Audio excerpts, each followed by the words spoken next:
1위농구 TV 오신 여러분 환영합니다. 저는 스포츠선 유동이요. 로키더 바스켓 이동환입니다. 4월 넷째 주 KBL 롬임팩트 2부 순서 시작을 해보도록 하겠습니다. 저희가 방송을 1부를 35분 안에 끊으려고 그랬는데 하다 보니까 1시간 넘어버렸어요. 그렇습니다. 2부는 좀 더 스피디하게 네, 가보도록 하겠습니다. 네, 말 줄이면서 네. 딱 필요한 말만 해보도록 하겠습니다. 딱 필요한 말만 해보도록 하겠습니다. 네. 자, 2부는 LG, 가스공사, KCC, KT, DB 1부에서 저희가 챔프전 프리뷰를 해드렸고 2부에서는 이 팀들을 좀 모았는데 뭐 LG가 이제 4강 어떻게 좀 치렀는지 좀 얘기 좀 해보고 지금 이 팀들이 이제 FA가 조금씩 모락모락 뭔가 나오고 있어요. 네, 그 부분 얘기를 해보도록 하겠습니다. 댓글 선정책에서 댓글부터 소화를 하고 가도록 할게요. 네, SY2420림님이 3년째 1위 농구 열성 구독한 결과 NBA 좋아하는 아들과 농구 주제로 긴 시간 대화가 가능합니다. 아들이 50대 아줌마들 중에 엄마가 농구 지식은 탑 클래스일 거라고 칭찬해 주네요. 감사합니다. 1위 농구 최고 이렇게 해주면서 이거죠. 저 감동했습니다. 우리 방송 우리 방송의 목표 중에 하나가 이거죠. 그렇죠. 네. 네. 이렇게 또 이제 이런 거 보시고 또 아드님과 이렇게 뭔가 이 가족들 간의 어떤 가족에까지 저희가 또 도움을 이렇게 조금이나마 드리는 되게 뿌듯해요. 되게 보람찹니다. 저희가 농알못 아닙니까? 네, 그렇죠. 근데 좋은 게 있어요. 네. 뭐냐면 농알못이니까 네. 좀 더 열심히 뭔가를 해야 되고 그렇죠. 그리고 그 눈높이에 맞춰서 우리가 설명을 해줘야 되잖아요. 그렇죠. 네. 이제 그런 부분 때문에 아마 같이 가는 거 아닌가라는. 네, 그렇습니다. 좋습니다. 예, 저희 앞으로도 최선을 다해서 모든 가정이 평안해지도록 노력하겠습니다. 네. 구독자 16,900명밖에 안 돼요. 모든 가족이 이렇게 할 수 없어. 좀 가족들 늘려달라고 해주세요. 다들 구독자님들. 네. 그러면 저희 한 4배 정도 늘어나지 않을까 생각이 듭니다. 자, 그리고 위닝 JTB님이 야구 하나 직관의 이동환 기자님 이 정도면 야구 팬인가 보네요. 네, LG 주장 이간희 마네킹 화제인데 이 기자님은 어떤 마네킹인지 궁금하네요. 제가 이제 최근에 하나 직관을 2번 갔다가 낭패를 당하고 왔습니다. 왜요? 네, 2번 다 연장 갔고요. 2번 다 이기지 못했습니다. 네. 제가 요즘 하나 야구가 이런 거구나 맛을 보고 있어요. 왜 갔나요? 네? 그게 중요한 거 아닙니까? 이제 저희 저의 이제 그분이 이제 하나 팬이셔가지고 같이 갔다가 대전도 한번 가고 수원도 한번 가고 추운 날씨에 이기는 거 보지도 못하고 왔습니다. 아니 농구 전문 기자가 농구 안 보고 야구 이렇게 봐도 되는 거예요? 근데 머리를 이렇게 이제 스트레스를 풀어줘야지라는 생각에 갔는데 쉽지 않네요. 스트레스를 풀러 갔다고요? 네, 스트레스를 풀러 갔다가 스트레스 받고 왔어요. 연애질한 거 아니야? 아니에요. 또 야구장에 가서 야구 현장은 어떤가? 그럼 이거를 또 이제 농구에 적용시키려면 죄송합니다. 계속해봐요. 근데 이거 굉장히 바람직한 현상입니다. 네. 인생 살면서 연애보다 중요한 게 어디 있어요? 여자친구보다 중요한 게 어디 있어요? 전 1위 농구예요. 아니요, 저는 그렇게 생각하지 않아요. 농구 따위 1위 농구 따위가 뭐라고? 그렇죠. 네. 여러분 이해해 주세요. 네, 이해해 주세요. 농구나 1위 농구도 삶을 풍성하게 만들기 위해서 존재하는 겁니다. 그렇습니다. 네. 만약에 여러분들 인생에서 어떤 중요한 게 있으면 그냥 그거 하세요. 이런 거 안 봐줘도 돼. 아니 지금 불과 방금 전 댓글에서 1위 농구 보람 얘기했는데 이 부분 이 분은 아들이 50대 아줌마 중에 엄마가 농구진 탑일 거라 칭찬해줘요. 아들과의 어떤 유대 관계를 1위 농구 유대 관계를 위해서 1위 농구를 이용한 거잖아요. 활용한 거잖아요. 그게 박수 친 거고 이렇게 활용해야 됩니다. 네, 그렇습니다. 저는 그래서 제가 사실 뭐 여담입니다만 그 야구부장님 영상 많이 보고 있습니다. 네. 그건 아니지. 아니 왜 같은 이제 저희 같은 레이블이잖아요. 같은 레이블 소속 회사 아닙니까? 난 라이벌이라 생각하고 있기 때문에. 그런가요? 저는 하나 소식만 뜨면 그거 봅니다. 부장님 소식. 거기 너무 잘 나간단 말이야. 저희 너무 대형이죠. 네, 그렇습니다. 진짜. 하여튼 그 형 있잖아요. 그 형. 그 주인장 형. 네네. 그 부장님. 제 선배인데. 술만 먹으면 그렇게 말이 많았어요 옛날부터. 그걸 또 이렇게 유튜브를 통해서 푸시는군요. 그때 되게 웃겼거든요. 되게 웃겼는데 하던 얘기 떠들으니까 이제 좀 지겨워. 말 좀 줄였으면 좋겠는데. 네. 자, 지금 야구 부장님의 어떤 개인적인 성향 여기 저희 이래놓은 거에서만 알 수 있어요. 유튜브니까 계급장 떼고 가는 거 아니에요. 네? 아 그렇군요. 그렇죠. 알겠습니다. 그래서 기왕이면 야구부장님 채널 구독하시는 분들도 이제 너무 조금의 관심 있으면 저희 구독 좀 눌러주시고 저희도 10만 가고 싶습니다. 네, 그렇습니다. 네 그렇습니다. 가고 싶습니다. 네, 부러워서 그래요. 네, 부러워서 그래요. 네 그렇습니다. 자 그리고 나무님이 이동혁 기자님이 LG 이긴다고 해서 오늘도 이거 아마 3차전 얘기하신 한 점 차이로 졌네요. 미워요. 진짜 저도 페리가 미워요. 귀신 같은 어떤 이제 미워요, 반대. 진짜. 예. 근데 저는 이 3차전 현장 같이 있지 않았습니까? 네. 그날도 LG 팬으로 추정되시는 분이 와서 제가 보는 농구 유튜브 중에 1위 농구가 제일 재밌어요 이러시면서 이 젤리를 주고 가셨어요. 네네. 그래서 저도 너무 감사합니다 그러면서 막 계속 엄지손가락 해주시더라고요. 그래서 그 젤리를 네. 저 SK 프런트 분이 같이 네. 사이좋게 나눈 거. 네, 맛있더라고요, 되게. 예. 제가 잠시 자리를 비웠을 때. 네. 그래서 아무튼 이제 엘동혁 기자님께서 그걸 먹었다. 진짜 LG는 좀 안타깝습니다. 사실은 SK하고 진짜 충분히 해볼 만했었는데. 그러니까요. 그건 또 나중에 LG 팬에서 말씀드릴게요. 그렇습니다. 그래서 이제 빼빼로님도 LG 얘기로 말이 없을 때 우려했는데 위기에 몰리네요. 페리가 못한 건 아닙니다만 수비는 좀 그랬는데 자 이거 페리 얘기 저희가 한번 해보도록 하겠습니다. 저는 페리가 이런 상태라면 2차전 때 굉장히 좀 잘했잖아요. 근데 페리로는 결국 졌을 것이다. 2차전 만약에 잡았어도 결국 한 4, 5차전 가서 졌을 것이다 라는 생각이 들어요. 그러니까 이게 어떤 그 한계가 있어요. 그러니까 페리 선수 어떤 그 선수에 대한 어떤 한계가 있는데 뭐 페리 선수에 대해서 뭐 원색적인 비난 이런 걸 하려고 하는 게 아니고 그 이유가 있습니다. 여기에는. 네, 그렇습니다. 자, 그럼 저희가 바로 LG 들어가면서 얘기를 해보도록 하죠. 그 이제 LG가 결국에는 4강 플레이오프에서 0승 3패를 당하면서 아쉽게 탈락을 했는데 1, 2차전은 역전패였고 3차전도 엄청난 추격전을 펼쳐서 명승부 만들었으나 결국에는 석패를 했습니다. 그리고 이 3차전에서 이 눈에 굉장히 띈 것이 이 페리의 이 형편없는 1쿼터 경기력이었습니다. 그렇죠. 이게 왜 그러냐면 조상현 감독이 3차전 직전부터 계속 이제 페리에 대해서 얘기를 했어요. 2차전에서 굉장히 잘한 선수인데 그리고 어떻게 보면 같이 잘 맞춰가면서 뭔가를 할 수 있는 선수인데 페리에 대해서 굉장히 걱정을 하면서 큰일 났다라는 뉘앙스로 사전 인터뷰를 하지 않았습니까? 그렇죠. 그 이유가 뭐냐면 일단 페리 선수가 어려요 아직 23세인가 그런데 2000년생이죠.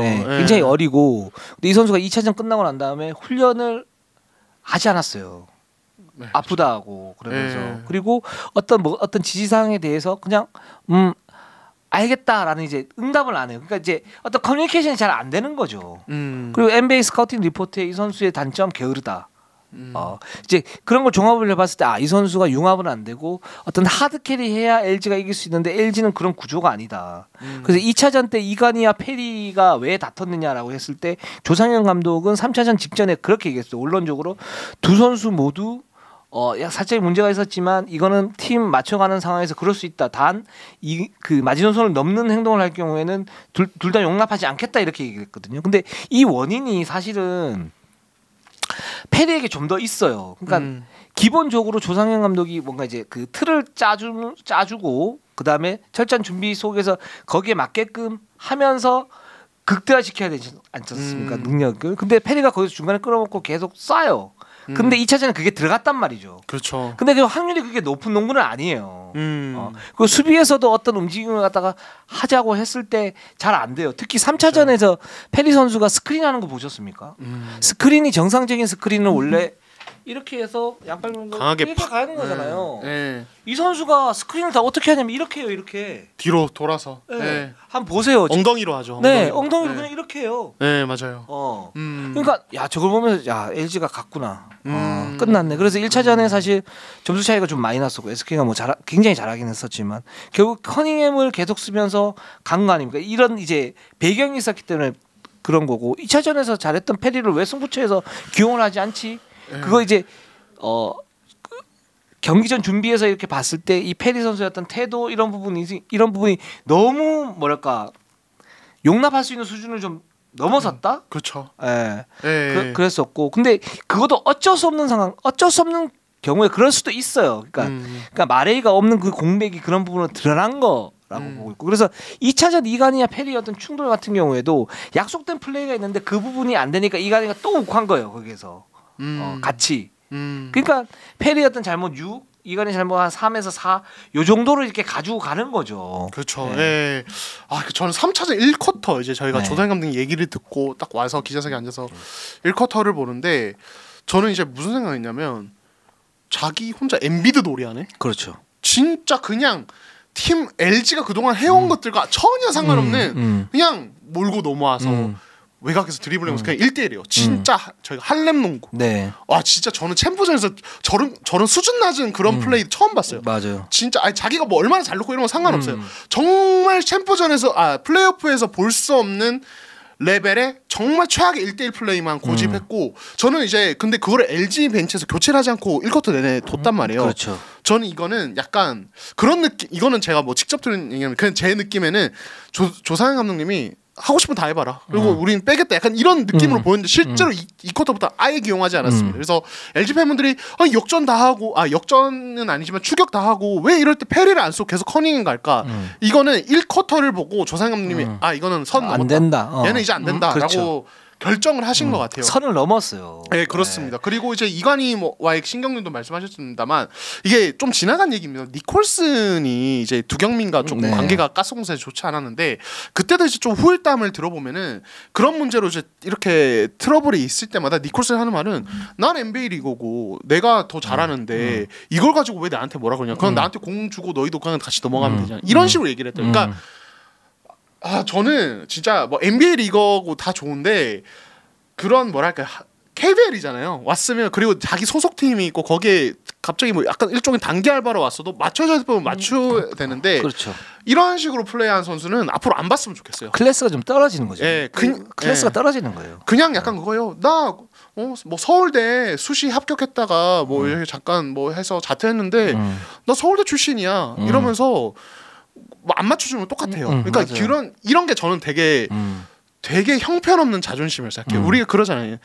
옛날 얘기로 약간 나 옛날에 이랬어 이런 거 되게 사람들끼리 약간 되게 좀 보기 싫다 이러잖아요. 저는 페리가 딱 그런 선수 같아요. 아니 23세면 굉장히 젊은 나이인데 꼰대 농구를 하고 있어요. 네, 정말 형편없었어요. 근데 네. 이게 또 어떻게 또 생각해보면 얘네들 왜 이럴까? 예를 들어서 니콜슨이 가스공사에서 두경민하고 어떤 충돌이 있었었죠. 뭐 두경민도 문제가 있는 거란 말이죠. 아니면 팀 시스템에도 문제가 있는 거란 말이죠. 근데 니콜슨이 또 그 동아시아 슈퍼리그 때 왔을 때 했을 때는 또 팀 워크를 어느 정도 맞추면서 뭔가를 해요. 그래서 이게 왜 그럴까 딱 봤을 때 첫 번째 문제는 이 선수들 자체에 있는 거는 맞아요. 근데 두 번째는 국내 선수들도 경쟁력을 좀 더 키워야겠다. 예를 들어서 볼을 줬는데 거기서 어떤 역할을 못해. 그러면 이제 자기 혼자 뭐를 할 수밖에 없는 그런 상황이 생기잖아요.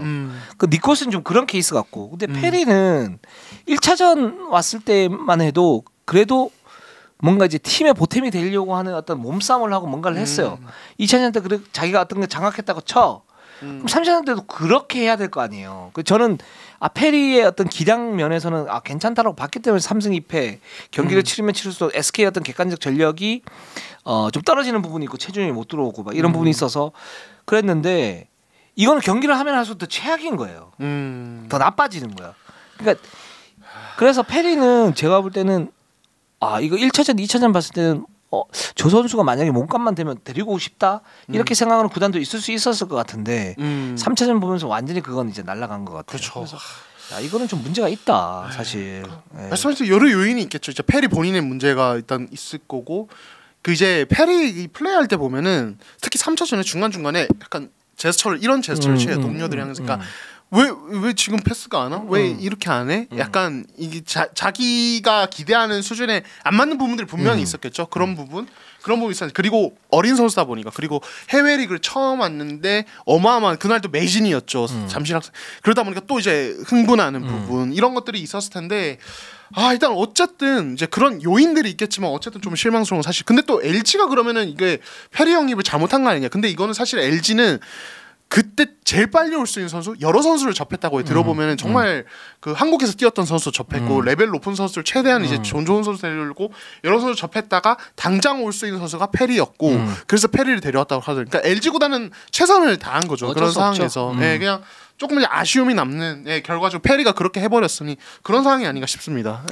그렇습니다. 그래서 LG는 지금 상황에서 멈췄는데 좀 아쉽긴 했지만 마레이가 있었다면이라는 가정법이 들 수밖에 없는 그런 4강 시리즈인 거였어요. 근데 어쨌든 탈락했어요. 네, 탈락했고, 맞습니다. 근데 잘했습니다. 네, 잘했고 조성현 감독이 프로 데뷔 첫해 네. 사령탑 굉장한 돌풍 음. 일으켰습니다. 네, 그렇습니다. 이 조상현 감독님이 부임했을 때는 물론 이분이 국가대표 감독 경험이 있습니다만 어쨌든 프로에서는 어떨지 봐야 되고 LG가 또 전력이 그렇게 좋지 않은 편이라는 평가를 받았고 그 전에 계속 부진했기 때문에 좀 퀘스천 마크가 있었는데 어쨌든 원칙을 강조하고 수비 중심의 어떤 팀 컬러를 구축하면서 특히 이제 가장 눈에 띄는 건 베테랑 신예 가리지 않았어요. 내 원칙, 내가 원하는 쪽에 맞추지 않으면 베테랑도 배제한다는 어떤 그런 원칙 속에서 팀을 완전히 바꿔놓은 게 진짜 인상 깊었습니다. 아 그렇습니다. LG가 그래서 팀 컬러가 사실 좀 불분명했거든요. 근데 지금 확실히 갖춰졌어요. 야 감독 하나가 팀을 이렇게 바꾸는구나.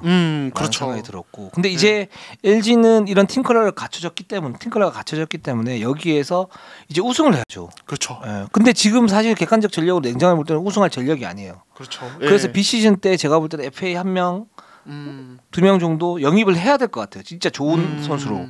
네, 네. 그렇습니다. 그러니까 지금 이제 LG의 비시즌 상황을 보면은 일단 내부 FA들이 3명이 있습니다. 네. 김준일, 정인덕, 이제 서민수가 FA 예정인데 네. 김준일이 사실 시즌 말미에 특히 아쉬운 게 되게 많았어요. 네. 근데 어쨌든 이 선수가 무보상으로 그렇죠. 풀리기 때문에 어느 정도의 인기는 있을 것 같고 이제 이승우가 이제 지금 사실 저희가 기대해 주셨으면 자리 잡지 못한 상황에서 정인덕이 워낙 잘해줘서 정인덕도 이제 조금 재계약 감안을 해야겠습니다만 그것과 별개로 LG는 전력을 확 업그레이드하기 위해서는 어떤 외부 FA 수요일도 반드시 필요한 상황이다. 뭐 이런 얘기를 할 수 있습니다. 윙 자원이 필요한 거고 지금 근데 이간희 선수하고 지금 이재선 선수 계약이 돼 있기 때문에 셀러캡의 압박이 있어요. 이 팀이 그렇죠. 있는데 지금 들리는 소문에 의하면 어떤 한 대형 FA를 노리고 있다. 지금 그렇죠. 나오고 있고 그래서 구체적인 어떤 조건 같은 경우에도 지금 제시를 하려고 준비를 하고 있다.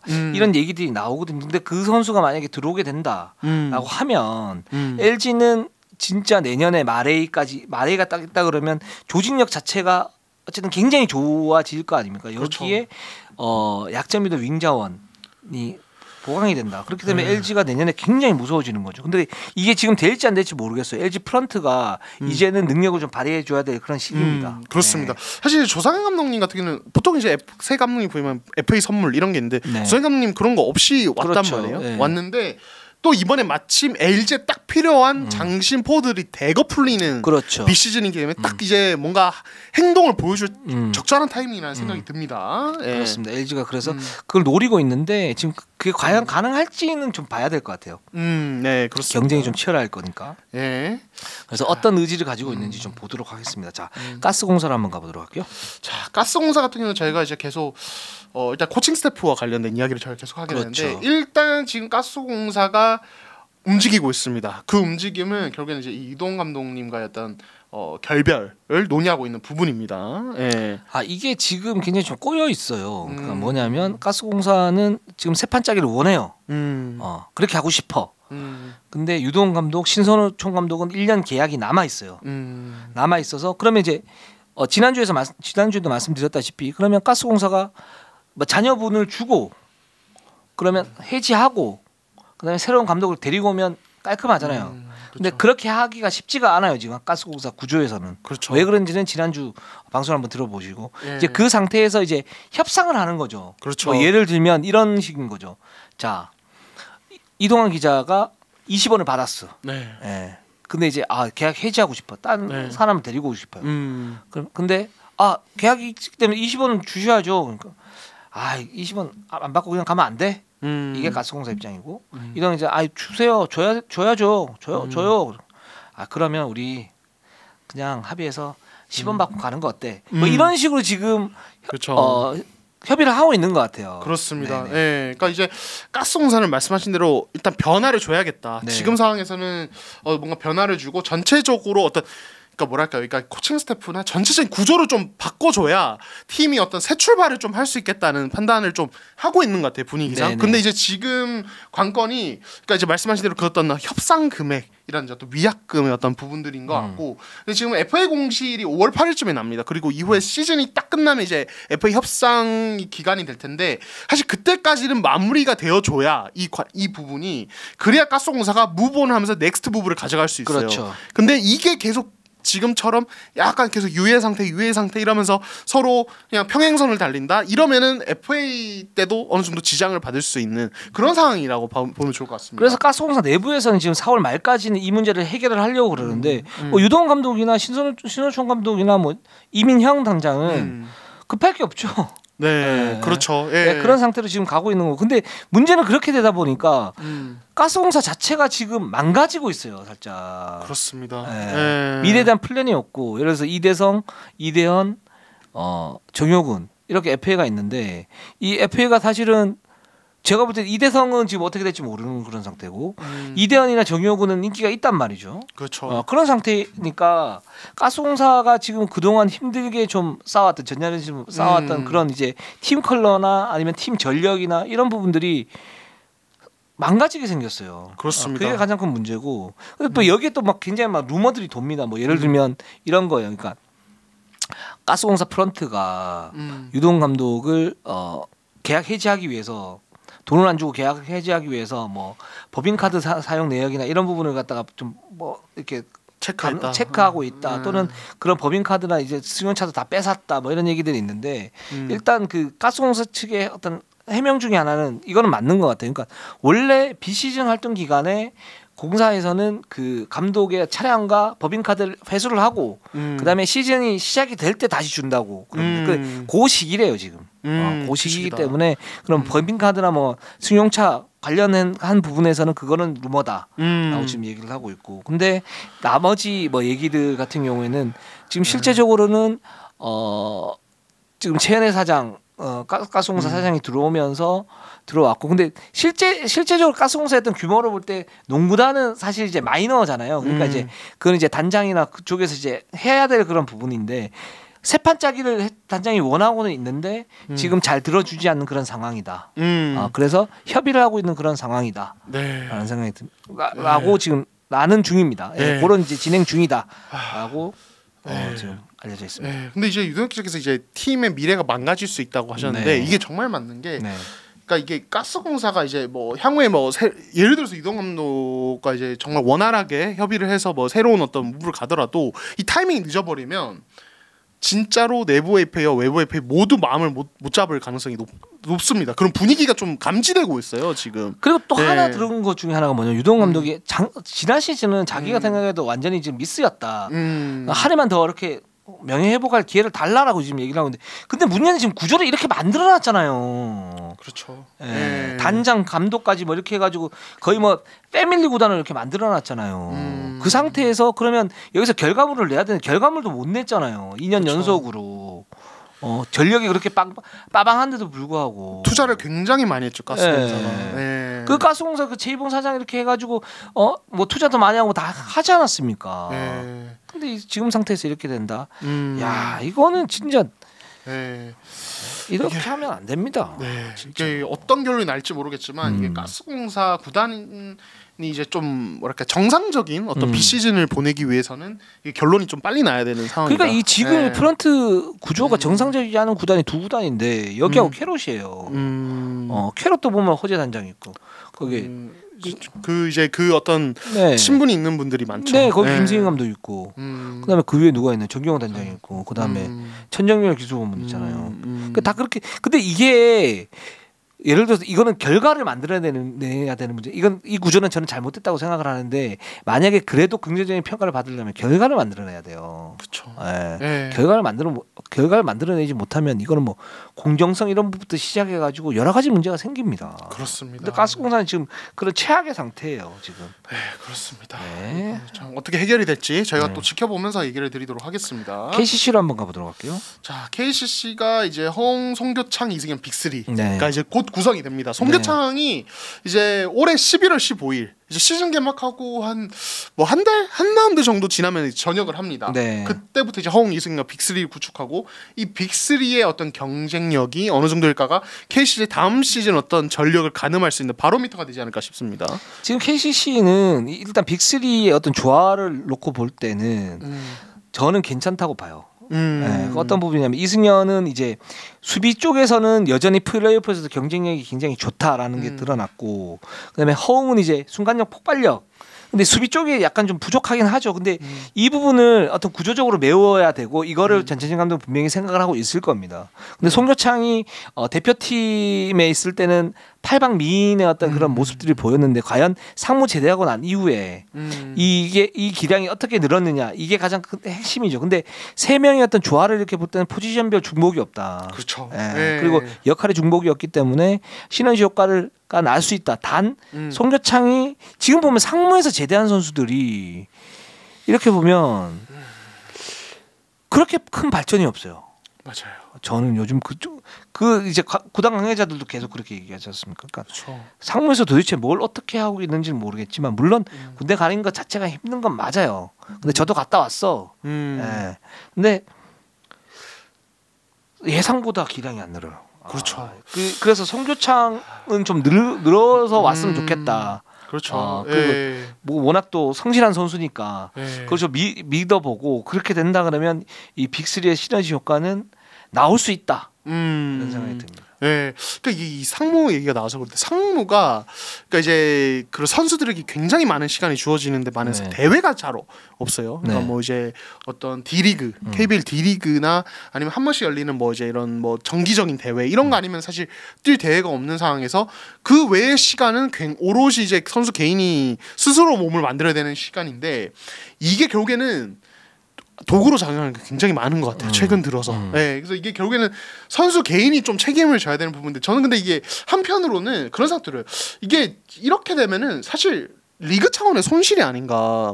KBL 탑급 플레이어들이 뭐 아시안게임 금메달 아닌 이상 대부분 상무에 가는데 상무가 이 정도로 일정이 널널하다면 이게 선수들이 기량이 결국 떨어져서 온다는 거잖아요. 그래서 저는 이거 그냥 개인적인 생각입니다만 상무가 조금 더 활동을 할 수 있게끔 뭔가 대회도 조금 늘어났으면 이런 생각은 듭니다. 물론 현실적으로 어려운 게 있겠죠. 어렵죠. 그렇죠. 굉장히 어렵고 근데 저는 이제 좀 다른 생각이 그러니까 이게 뭐 상무가 예를 들어서 시즌에 경기가 많이 없어서 그러면 이렇게 되냐. 근데 경기할 때 이렇게 보시면 근본이 없어요. 경기가 예를 들어서 맞습니다. 아니 상무가 당연히 이기죠. 다른 팀들은 왜 타급 플레이어들이 많으니까 이기는데 경기 내용이 굉장히 안 좋아요. 어떤 부분이 안 좋냐면 백코트를 안 해 기본적으로. 맞아요. 한번 보세요. 근데 거기에 대해서 코칭 스태프가 뭐라 그러질 않아요. 근데 이렇게 경기를 하면 이거는 나중에 꼭 문제가 생겨요. 이게 그 선수가 은연중에 그렇게 습관이 들고 예전에 이종현 선수도 고대 시절에 제가 막 뭔가 비판했을 때 가장 크게 비판했던 게 뭐냐면 골 밑에 이렇게 있다가 외곽에 3점 찬스가 났어요. 상대가 가지를 않아. 그래서 왜 안 가? 센터는 특히나 그 활동력이 어느 정도 뒷받침이 돼야 걔네 쓸만하지. 안 그러면 스몰라인에 당하는데 이게 그래서 내부적으로 그러니까 절대적인 어떤 기준 자체가 없으니까 절대적인 기준 자체가 있어야죠. 그러니까 상대적 기준은 굉장히 널널하단 말이에요. 가면 이겨. 그 당연해요. 근데 이기는 게 중요한 게 아니고 그 공수에서 어떤 응집력이나 아니면 활동력이나 이런 부분이 얼마나 잘 돼 있느냐 이 부분이 중요한데 그걸 안 해. 안 하고 이겨요. 근데 이게 나중에 되면 다 부메랑으로 돌아온다니까요. 한번 보세요. 그래서 사실 조금 그래서 걱정되는 면들이 있습니다. 지금 상무에 가 있는 선수도 이제 스타 플레이어들이 많은데 이게 어떨지는 좀 봐야 될 것 같고 어쨌든 이제 이 송교창 봤을 때 뭐 이제 어떤 발전이 그러니까 이 부분에 대한 어떤 의문 또 하나는 그건 보면 되죠. 뭐 시즌 끝나면 뭐 와서 보면 딱 나오니까. 그렇죠. 또 하나는 어쨌든 이제 송교창이 그 MVP 시즌도 그렇고 KCC에서 계속 4번으로 뛰다갔습니다. 이게 이제 장점과 단점이 있었고 KCC가 단점을 메우기 위해서 이승현을 영입했는데 자 원래 3번으로 실질적인 제대로 된 3번으로 거의 뛰지 않았습니다. 그렇기 때문에 과연 3번에서 특히 뭐 수비적인 부분도 저희가 얘기를 좀 몇 번 했습니다만 수비적인 면에서 리그에서 3번을 정상적으로 수비할 수 있을까? 아시안컵 같은 어떤 단기전 대회 말고 또 하나는 공격에서 과연 3번으로서 볼 핸들링이나 혹은 오프볼 무브의 어떤 루트가 송교창이 만들어져 있나 이 부분에 대한 부분 이거는 좀 검증을 해봐야 됩니다. 그렇죠. 이게 가장 큰 변수이고 이게 지금 송교창이 갖춰야 될 부분인데 아직 검증이 되지 않았어요. 이 부분이. 맞습니다. 그리고 이 선수가 지금 시그니처 플레이가 없어요. 네. 여전히 운동 능력 기반, 자기 재능에 기반한 농구를 한단 말이죠. 스피드로 플레이를 하죠. 그렇죠. 이 선수는. 그러니까 근데 그게 없으면 플레이오프 때 사실 존재감이 나왔던 그 확실한 에이스 역할을 하기가 쉽지가 않아요. 네. 아무리 뛰어난 자질을 가지고 있어도. 그래서 그 부분을 좀 더 봐야 된다라는 생각이 들고 그게 지금 이 빅3가 시너지 효과를 낼 수 있느냐 없느냐의 어떤 핵심. 이고 두 번째는 뭐냐면 아마 KCC가 많은 부분 변할 것 같은데 KCC가 투자를 굉장히 적극적으로 하는데 효율성이 조금 떨어져요. 실제로. 그리고 지금 가드는 많은데 확실한 메인 볼 핸들러가 없어요. 맞아요. 이 부분을 지금 BCG한테 어떻게 보강하느냐. 그래서 FA 자원 중에 지금 볼 핸들링이 되는 진짜 확실한 가드 하나 또는 트레이드를 할 수 있는 거고 좀 과감하게 좀 방향을 좀 선해야 되는 거 아니냐라는 생각이 들고 외국인 선수도 아마 뭐 지난주에 말씀드렸던 것처럼 라그나 선수가 지금 이제 한계를 드러냈기 때문에 강력한 1옵션 외국인 선수를 데리고 오지 않을까라는 생각이 듭니다. 네, 좋습니다. 그래서 그게 이 과제가 한 세 가지 정도 과제가 있는데 이 과제가 제대로 된다. 그러면 KCC가 강력한 우승 후보가 되겠죠. 엄청나게 무서운 팀이 될 겁니다. 네, 좋습니다. KT로 한번 가보도록 할게요. 자, KT 같은 경우는 이제 지금 송영진 감독님을 이제 선임을 했습니다만 FA 시장에 대한 어떤 이제 부분을 지켜봐야 됩니다. 특히 이 내부 FA 양홍석이 FA 자격을 얻습니다. 그렇습니다. 양홍석이 지금 최준영, 문성곤과 더불어서 포드 FA 빅3라고 불리고 있고. 그리고 올 시즌 끝나면 유독 이제 대형 FA들이 많이 나옵니다. 그 속에서 양홍석을 둘러서 이제 시장 분위기가 어떤가. 일단 KT는 제가 알고 있기로는 양홍석을 잡겠다라고 얘기를 했어요. 근데 얼마를 줄지는 모르죠. 그렇죠. 그런 어떤 금액적인 부분, 대우적인 부분을 봐야 되고 그런 가운데 이제 타 팀들이 당연히 양홍석을 주시라고 했는데 이제 그 중에 한 팀이 양홍석이 굉장히 강한 오퍼를 할 것이다라는 루머가 나오고 있어요. 그렇습니다. 나오고 있고 그래서 이제 일단 한 두 팀 정도 나오고 있는데 근데 이 양홍석이 그럼 그런 정도의 가치가 있느냐 근데 봤을 때는 저는 모르겠어요. 그렇습니다. 그러니까 양홍석에게 좀 이렇게 이번 시즌이 약간 좀 데미지가 되는 것 같아요. 그러니까 어떻게 보면은 허운도 없었고 그런 상황에서 양홍석에게 대해서 자주 얘기했던 이 선수에게 좀 더 뭔가 많은 기회나 뭐 이런 것들이 필요하다. 그리고 이걸 봐야 된다 했는데 사실은 정말 본인을 증명할 수 있는 절호의 타이밍이었는데 어쨌든 잘 되지 않았습니다. 그게 신선한 재료들이 있잖아요. 그거 이제 버무려서 요리를 해야 그게 이제 완성된 어떤 선수 형태로 나타나는데 이 요리가 안 돼요 지금 양홍석은. 그렇죠. 그러니까 이 팀이 이 선수가 어떤 한 팀의 어떤 에이스 롤을 맡기에는 뭔가 애매한 부분이 있다는 어떤 부분 이야기가 나올 수밖에 없는 시즌인 거고. 있으면 좋죠. 롤플레이에서 있으면 좋은데 근데 그 롤플레이 만약에 있지 않은 롤플레이어다. 이게 뭐 성장 가능성은 여전히 남아 있지만 이 선수가 완전히 막 성장할 수 있을지 없을지 지금으로 볼 때는 확률이 그렇게 높지는 않은데 그럼 그런 선수를 막 7, 8억씩 주고 데리고 와야 되냐 이런 이제 의문이 있는 FA 시장이죠. 그렇죠. 그런 부분 봤을 때 뭐 김선영이나 허웅, 이승현 이제 전성인 같은 경우는 뭐 그 정도 가치 충분하다 어떤 이야기를 받을 만한데 허웅은 조금 약하고 허웅은 조금 약한 부분이 있고 근데 이제 양홍석에 대해서는 이 선수가 뭐랄까 그러니까 그런 거 있잖아요. 저희가 시그니처 무브 얘기. 시그니처가 뭐냐? 이 선수는 확실히 한 팀을 끌고 갈 수 있는 거냐에 대해서는 의구심이 있을 수밖에 없고 그래서 이 최준용도 그렇고 문성곤과 비교를 했을 때 조금 뭔가 애매할 수도 있는데 이 부분에 대한 이야기는 그러니까 금액을 어느 정도 줘야 되는 이건 이슈가 될 수 있을 것 같긴 해요. 그렇게 많은 금액을 데리고 오면 기본적으로 이제 플레이오프에서 어떤 경쟁력이 확인이 돼야 되고 거기에서 확실한 장점이 있어야 되는데 제가 이제 두 개 구단 이제 구단 관계자들한테 들어보면 양홍선 좀 불안하다 사실. 양홍선 좀 불안하고 돈을 뭐 예를 들어서 4억 5억 정도 이렇게 주면 데리고 오면 충분히 완전히 땡큐인 선수지만. 이 선수가 지금 이제 FA 시장에서 뭐 예를 들어서 뭐 6억 이상, 뭐 7억, 8억 이렇게 간다고.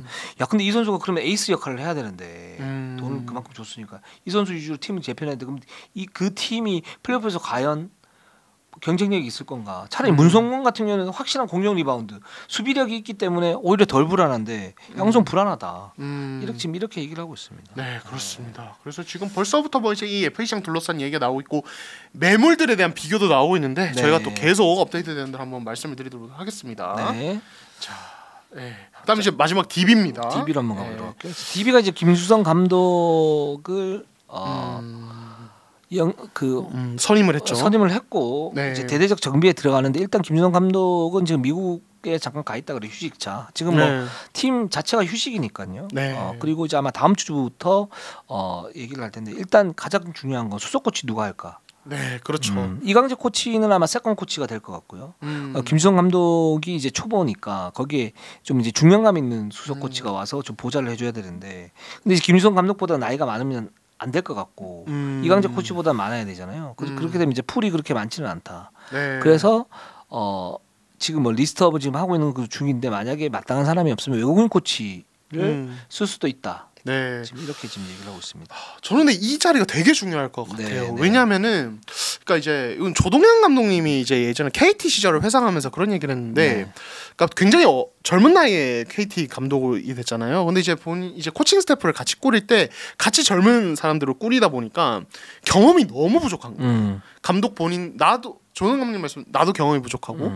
코치들도 경험이 부족하다 보니까 전체적으로 위기 상황이나 승부처에서 어떻게 경기 내에서도 그렇고 시즌을 계속 운영하면서도 어떤 그런 부분들 경험과 어떤 노련미 혹은 이제 좀 넓은 시야를 가지고 있는 좀 베테랑이 한 명 있었어야 됐다. 그러니까 그런 부분에서 DB가 김주성 감독도 사실 코치 경험이 그렇게 길지 않고 이강재 코치님도 사실은 뭐 연세대도 계시고 상무도 계셨지만 그렇게 경험이 프로에서 경험이 많지 않기 때문에 이 한 분은 되게 뭔가 조금 그래도 진짜 확실한 능력이 계시거나 경험이 있어야 DB가 조금 더 다음 시즌 운영하기 수월하지 않을까라는 생각도 좀 들긴 합니다. 네. 그래서 계속 이제 지난주부터 말씀드리지만 송영진 코치도 감독도 그렇고 지금 김성 감독도 그렇고 이제 프랜차이즈 스타이기 때문에 KT하고 인연이 깊었고 DB하고 인연이 깊었기 때문에 감독으로 세웠잖아요. 근데 실제적으로 보면 난간이 굉장히 많아요. 네. 차라리 좀 더 숙성하길 기다렸다가 한 3, 4년 뒤에 3년 숙성을 기다렸다가 어느 정도 이제 능력이 올라온 상태에서 가는 게 훨씬 더 안정적인데 이 팀들은 지금 좀 위험하게 간단 말이에요. 그렇죠. 네. 그러니까 이제 수석 코치에 대한 이런 딜레마가 생기는 거죠. 그렇죠. 사실 가장 좋은 케이스는 SK 네. 같은 케이스. 정말 그렇죠. 오랫동안 숙성시켜서 네. 능력이 완전히 올라왔을 때 너무 숙성시켰어. 곰팡이 피기 전이었어. 네. 여기서 와인은 숙성될수록 좋긴 한데 네, 그렇습니다. 절철 감독님 제 말 아닙니다. 네, 제 말이에요. 곰팡이 피기 바로 직전이었는데 네, 그렇습니다. 네. 그래서 이제 이 부분 중요할 것 같고 또 이제 하나는 외국 선수 이슈입니다. 네.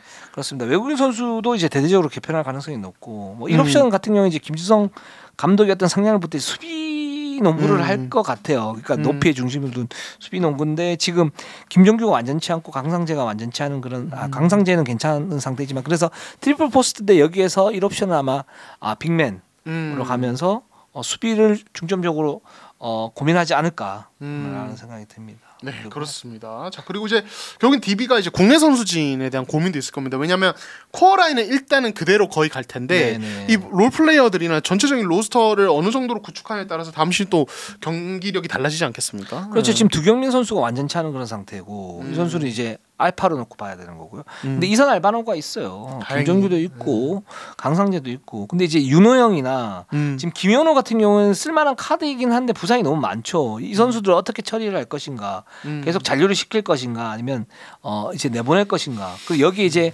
한 두세 명 정도는 정리를 하고 FA 작업을 할 텐데. 네, 그렇죠. FA 작업을 할 텐데 FA가 사실 지금 그 DB가 애매한 부분들이 많아요. 뭐 예를 들어서 코어가 확실하다. 뭐 김종규가 정말 너무 잘해. 두경민이 너무 잘해. 강상재가 너무 잘해. 그러면 FA 필요 없죠. 그렇죠. 근데 지금 애매해서 뭔가 로테이션을 계속 돌려야 된단 말이에요.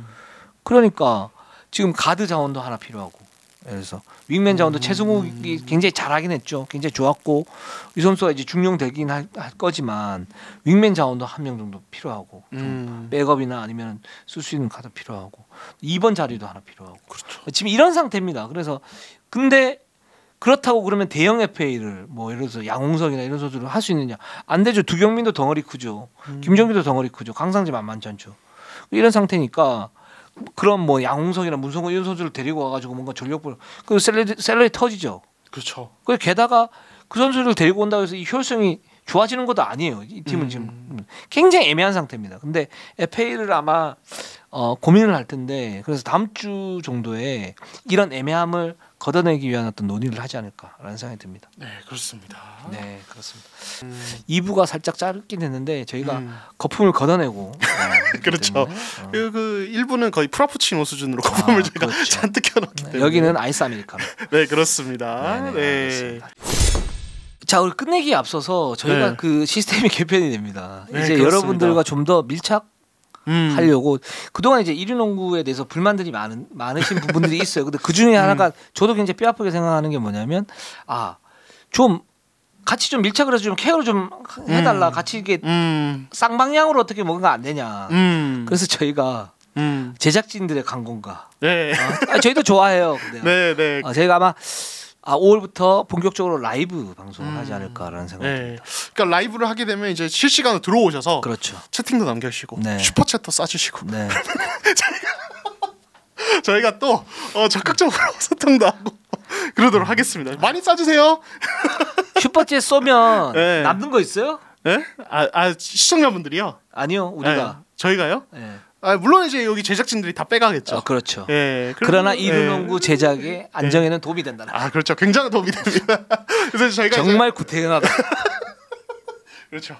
요즘에는 근데 시청자분들이 다 이해하세요. 그래서 이런 이제 광고 나오면 더 봐주시고 막 이러시기 때문에 저희 이류농구가 또 이제 앞으로 오래오래 지속될 수 있도록 제가 그것 때문에 꼭 하는 건 아니고 저희가 또 라이브라는 형태로 또 이제 시청자분들 소통하면은 특히 이 어떤 비시즌은 라이브가 되게 소중하거든요. 시청자분들께. 그렇죠. 그래서 저희가 또 소통하고 싶어서 그렇게 하는 겁니다. 그렇습니다. 그래서 저희가 지금 이 녹화할 때도 한 1시간 걸리는데 라이브 하면 2시간 넘지 않을까 이런 생각이 들긴 합니다만 1부 2부로 나눠서 저희가 라이브로 각 팀들 얘기를 하면서 뭐 이렇게 질문 주시면 저희가 아는 만큼 또 성심성의껏 말씀을 드릴 테니까 라이브 기대해 주세요. 기대해 주세요. 네. 자, 오늘 방송은 여기까지 하면 될 것 같습니다. 우리는 항상 최선을 다하겠습니다. 네이버 유튜브 구독 좋아요 알람 감사합니다.